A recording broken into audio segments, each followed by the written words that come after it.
સૌરાષ્ટ્રની મુલાકાતે છે શંકરસિંહ વાઘેલા। હમણાં જ તાજેતરમાં એનસીપીમાં જોડાયેલા શંકરસિંહ વાઘેલા પ્રેસ કોન્ફરન્સ સંબોધી રહ્યા છે।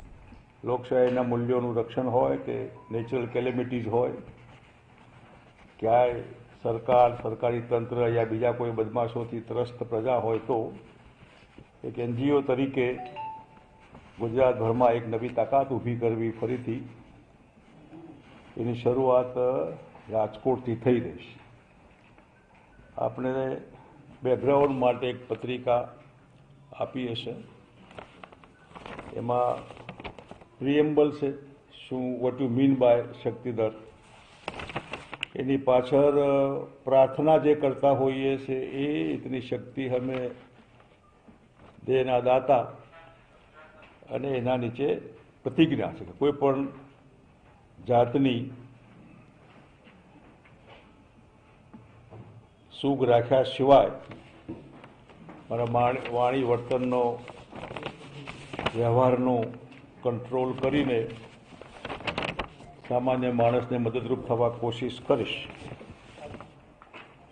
એની સાથે એક અમે આજે રજિસ્ટ્રેશન ફોર્મ પણ અને એની વેબસાઇટ પણ ખુલ્લી મૂકીએ। ઓનલાઈન જે મિત્રોની ઈચ્છા હોય એ પણ એમાં એપ્લિકેશન કરી શકશે।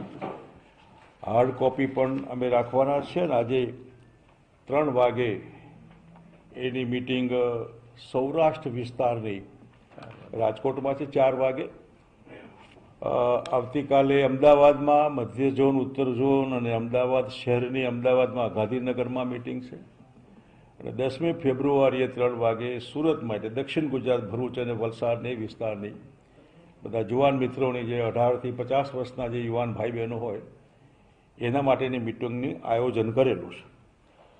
શક્તિદળનો ગણવેશ હશે, એમાં સરદારજી અમારા પાઘડીવાળા છે, આ ડ્રેસ છે, આ સિમ્બોલ હશે, આ જે છે લાલ દંડો જેને કહીએ છીએ, એમાં લગભગ ડિસિપ્લિન સાથે સ્પિરિટ રહે માણસનો, એ રીતે આ યુનિફોર્મ હશે।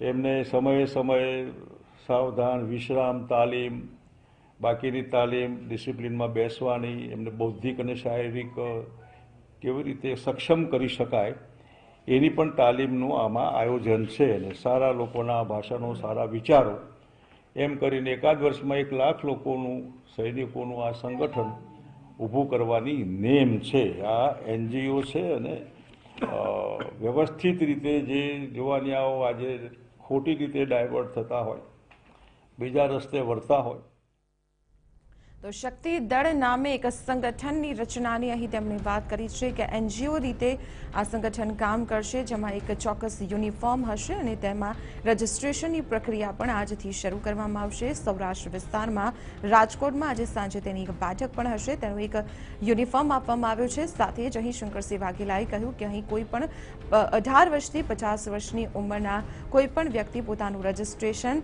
ઓફલાઈન કે ઓનલાઈન કરાવી શકશે। આવતીકાલે અમદાવાદ અને મધ્ય ઝોનમાં પણ આ બેઠકનું આયોજન કરવામાં આવ્યું છે।